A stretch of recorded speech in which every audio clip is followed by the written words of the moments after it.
આપણને બધાને યાદ છે કે સુરતના વ્યારાની અંદર મોરારી બાપુની કથા હતી અને એ જ કથા દરમિયાન મોરારી બાપુએ એવું કહ્યું હતું કે આ જેટલો પણ વિસ્તાર છે ત્યાં 70% જે શિક્ષકો છે તે ઈસાઈ છે, એટલે કે પગાર છે તે સરકારનો ખાય છે અને ધર્માંતરણ કરાવે છે. આપણે બધાએ જાગૃત થવાની જરૂર છે. એ પછી ધર્માંતરણનો મુદ્દો ખૂબ ગુજરાતમાં ગુંજ્યો અને આજે પણ વિધાનસભાની અંદર આ મુદ્દો ગુંજ્યો છે અને મોરારી બાપુને ચૈતર વસાવા દ્વારા જવાબ આપવામાં આવ્યો છે.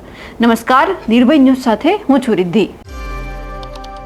જ્યારે વ્યારાની અંદર મોરારી બાપુની કથા હતી અને વ્યાસપીઠ ઉપરથી તેમણે જે પ્રફુલ્લ પાનસેરિયા સામે બેઠા હતા તેમણે એવું કહ્યું હતું કે 70% જે શિક્ષકો છે તે ઈસાઈ છે અને આપણે ગીતા જયંતિના કાર્યક્રમ કરવાના હોય છે પણ આ શિક્ષકો થવા દેતા નથી અને ક્યાંક આપણે બધાએ જાગૃત થવાની જરૂર છે કારણ કે પગાર સરકારનો ખાય છે અને જે ધર્માંતરણ કરાવે છે એટલે આ મુદ્દો છે આજે વિધાનસભામાં ગુંજ્યો અને ચૈતર વસાવા સહિત અનેક નેતાઓએ આ મુદ્દે ચર્ચા કરીને જવાબ પણ આપવામાં આવ્યો છે. પણ ખાસ કરીને ચૈતર વસાવાએ મોરારી બાપુને જવાબ આપ્યો છે અને કહ્યું કે તમારી પાસે પુરાવા હોય તો અમને આપો. અમારા વિસ્તારમાં જે શિક્ષકો છે એ અવારનવાર લોકોનું ભલું કરે છે, લોકોના કામ કરે છે, એટલે અમે ખ્રિસ્તી લોકો છે, ખ્રિસ્તી ધર્મ છે, તેમના ઉપર કંઈ બોલવા નથી માંગતા. પણ ખાસ કરીને મોરારી બાપુને જવાબ એટલા માટે આપવામાં આવ્યો છે કારણ કે બાપુએ ઈસાઈ ધર્મ અને શિક્ષકો ઉપર જે ધર્માંતરણ જે બાળકોને કે પછી વાલીઓને કરાવી રહ્યા છે, જે ઈસાઈના જે શિક્ષકો છે તેમના ઉપર સવાલ ઉભો કર્યો હતો અને કહ્યું હતું કે આ બધા લોકો આવું કરાવે છે, આપણે જાગૃત થવાની જરૂર છે. એટલે ચૈતર વસાવાએ હવે પુરાવા માંગ્યા છે મોરારી બાપુ પાસે. સૌથી પહેલા આપણે ચૈતર વસાવાને સાંભળીએ ધર્માંતરણના મુદ્દા ઉપર અને મોરારી બાપુને શું જવાબ આપ્યો છે તે સાંભળીએ. પરિવર્તનનો અત્યારે મુદ્દો સતત ચર્ચાઈ રહ્યો છે. ભાજપના ધારાસભ્યો આ મામલે પ્રતિક્રિયા આપી.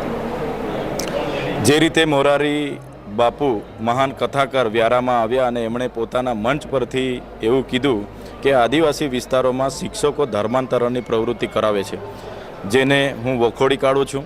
એક કથાકાર તરીકે મંચ પરથી આવો વર્ગ વિગ્રહ ઊભો થવા માટેનું આ એમનું નિવેદન હશે એવું માનું છું. જો એમના પર આવા પુરાવા હોય તો સરકારને અને જનતાને જાહેર કરે અને તો જ એના પર કાર્યવાહી સરકાર કરી શકે છે. રહી વાત ખ્રિસ્તી લોકોની, તો ખ્રિસ્તી મિશનરીઓ 1970, 80 અને 90ના દાયકામાં આદિવાસી વિસ્તારોમાં આવી એમણે શૈક્ષણિક સંસ્થાઓ ખોલી, આરોગ્યની હોસ્પિટલો ખોલી અને આદિવાસીઓને દરેક ક્ષેત્રે આગળ આવવા માટેના ઉત્થાનના એમણે કાર્ય કર્યા. એનાથી આકર્ષિત થઈને કેટલાક આદિવાસી લોકોએ ખ્રિસ્તી ધર્મ અપનાવ્યો છે અને પાળે છે, જેમાં કોઈને કોઈ વાંધો હોવો જોઈએ નહીં. જો ગૃહમંત્રીએ એવું કીધું કે જે લોકો ખ્રિસ્તી ધર્મ અપનાવ્યો છે એમને આદિવાસી તરીકે મળતા લાભો નષ્ટ થઈ જશે અને અમે બંધ કરાવીશું, ત્યારે ગૃહમંત્રી અને એમની સરકારને મારું નાનું સૂચન છે.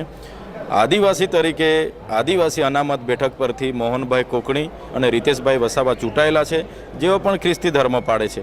એટલે ખ્રિસ્તી ધર્મ પાળનારાઓ પર જ આ આદિવાસીનો કાયદો લાગુ નથી પડતો, પણ જે લોકો આદિવાસીમાંથી મુસ્લિમ બન્યા હોય, આદિવાસીમાંથી હિન્દુ બન્યા હોય, એમના પર પણ ધર્માંતરણનો કાયદો લાગુ થાય, ડીલિસ્ટિંગનો કાયદો લાગુ થાય એવી મારી માંગ છે.